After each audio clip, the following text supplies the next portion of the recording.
Bonjour à toutes et à tous pour ce nouvel épisode et ces nouveaux personnages que sont les bergers. Alors ils viennent compléter notre crèche, mais ce n'est pas seulement un complément d'ailleurs, parce qu'ils sont très importants dans l'évangile de Luc. Ils jouent un rôle primordial et c'est ce que nous allons découvrir maintenant.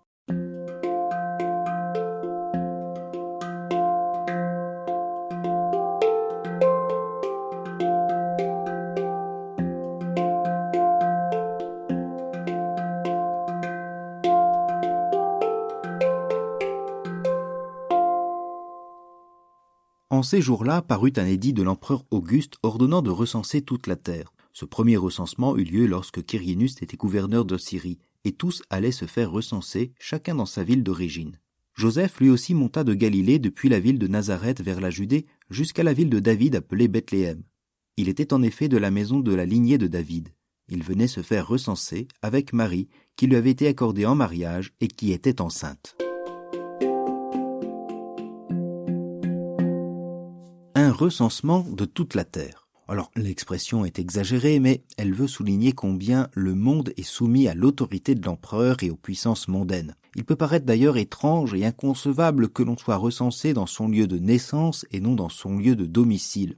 Le recensement sert à lever l'impôt ou bien à compter les hommes en âge de combattre. L'avoir associé à une obligation de déplacement permet à Luc d'esquisser l'état d'oppression d'Israël qui, avec Joseph, subit le joug romain et mondain et qui l'oblige à un certain exil. Mais l'évocation du recensement est aussi l'occasion de rappeler la lignée davidique à laquelle appartient ici Joseph. Face au pouvoir romain, un successeur s'annonce pour le trône de David, comme l'ange l'avait promis à Marie.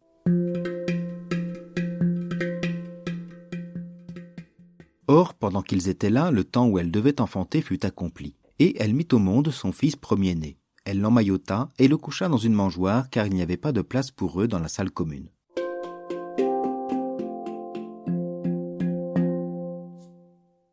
Jésus naît donc à Bethléem, ville de David. Mais pour lui, ni palais, ni maison, mais la pièce attenante qui sert d'étable. Le Fils de Dieu naît à l'écart et n'a pour seul berceau qu'une mangeoire. En ces quelques versets, Luc nous renvoie déjà à la passion, à l'abaissement total du Sauveur. L'enfant emmailloté et couché dans la mangeoire évoque le suaire et le corps de Jésus déposé au tombeau de Pâques. Jésus naît à l'écart, comme il mourra à l'écart de la ville. Ce n'est pas un destin fatal qui est ici annoncé, mais une victoire de Dieu au milieu de ce recensement oppressant, car l'enfant divin de la mangeoire, c'est déjà le salut. Dans la même région, il y avait des bergers qui vivaient dehors et passaient la nuit dans les champs pour garder leurs troupeaux. L'ange du Seigneur se présenta devant eux, et la gloire du Seigneur les enveloppa de sa lumière. Ils furent saisis d'une grande crainte. Alors l'ange leur dit : « Ne craignez pas, car voici que je vous annonce une bonne nouvelle qui sera une grande joie pour tout le peuple. Aujourd'hui, dans la ville de David, vous est né un sauveur qui est le Christ, le Seigneur. Et voici le signe qui vous est donné, vous trouverez un nouveau-né emmailloté et couché dans une mangeoire. » Et soudain, il y eut avec l'ange une troupe céleste innombrable qui louait Dieu en disant « Gloire à Dieu au plus haut des cieux et paix sur la terre aux hommes qui l'aiment. »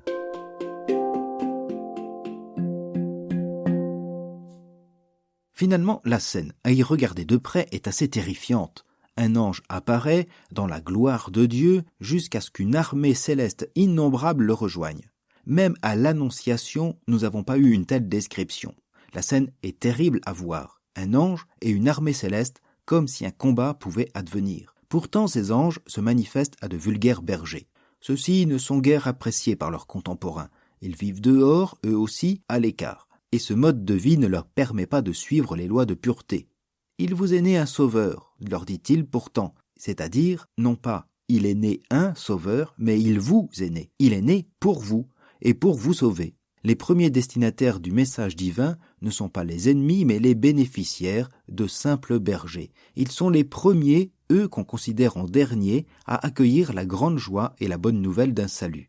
Cette expression d'ailleurs de bonne nouvelle évoque l'évangile, c'est-à-dire littéralement la bonne nouvelle d'une victoire. Or, cette grande joie et ce sauveur du peuple dort dans une petite mangeoire. Luc, vous l'avez compris, aime bien les contrastes. Il oblige à un changement de regard entre nos attentes et la révélation.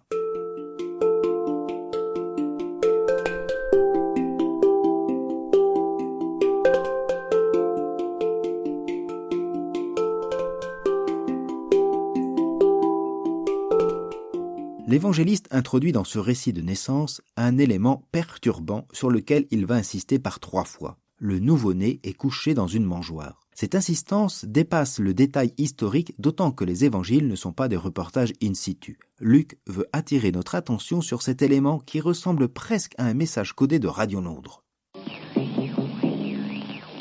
Ici, Londres. Veuillez écouter tout d'abord quelques messages personnels. Le nouveau-né est couché dans une mangeoire. Eh bien, on n'est pas loin de la vérité, puisque cette phrase est reprise dans la scène de l'ange apparaissant aux bergers. Il leur dit « Il vous est né un sauveur, voici le signe qui vous est né, vous trouverez un nouveau-né couché dans une mangeoire. » La mangeoire sert donc de code, de signe que seuls les bergers peuvent comprendre. Eux qui n'ont pas le savoir des scribes et des lettrés sauront où et qui est l'enfant sauveur. Car des enfants dans une mangeoire, ça ne court pas les rues, ça court d'autant moins qu'il est emmailloté.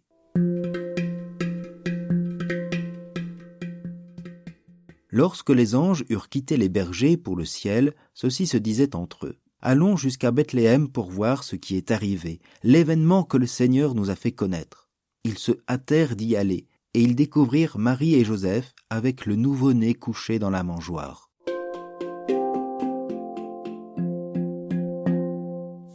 Si Marie et Joseph furent contraints de se rendre à Bethléem, c'est bien libre et volontaire que viennent les bergers. Ainsi, avec la naissance du Sauveur, la marche des bergers annonce la délivrance à venir. De leur nuit, ils viennent vers la lumière du Seigneur. Cet événement que Dieu leur a fait connaître a déjà bouleversé leur vie.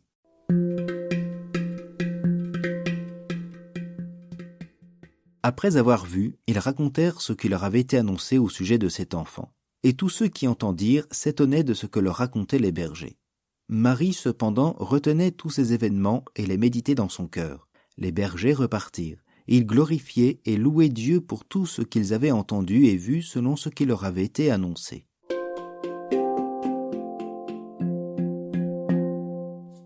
Les bergers voient et racontent. Tout comme, d'ailleurs, plus tard, les femmes à la vue des êtres célestes au tombeau vide. Tout comme les disciples d'Emmaüs devant le ressuscité à la vue d'un simple pain rompu. La contemplation et la parole des bergers anticipent ici l'annonce de la résurrection. Une parole qui étonne et détonne.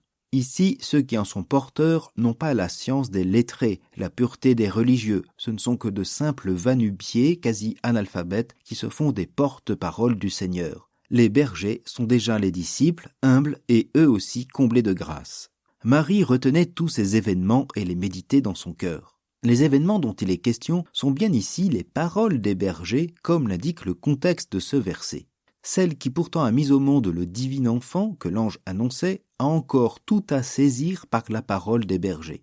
Ils éclairent la naissance du Sauveur d'une autre lumière. Le Messie roi apporte la paix sur la terre aux hommes qu'il aime. L'enfant est déjà ici un salut et une victoire. Il apporte une délivrance et la joie au peuple en commençant par les plus petits. C'est l'amour de Dieu qui vient aux hommes dans un monde opprimé.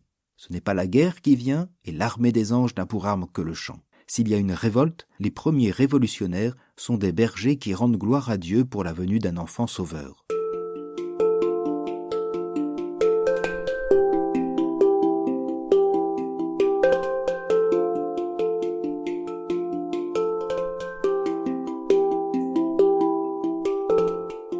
Dieu vient et se présente ici dans une humble mangeoire. Tout est bien bas, bien paisible, mais là s'exprime le commencement du véritable salut de Dieu. Vous l'avez remarqué, ni avec l'évangéliste Luc, ni avec l'évangéliste Matthieu, on nous décrit l'enfant Jésus. Celui-ci n'est apercevable, connaissable que par ceux qui l'entourent, par le regard de Joseph, par le regard de Marie, par celui des mages ou celui des bergers, ou même au pire par celui d'Hérode. Mais voilà, nous avons accès à Jésus par ceux qui en sont les témoins, témoins de Noël, témoins de l'humilité de Dieu qui vient aux hommes. Alors en ce 24 décembre, que ces fêtes de Noël soient pour vous et pour votre entourage une source de paix et de joie. Bon et joyeux Noël à toutes et à tous.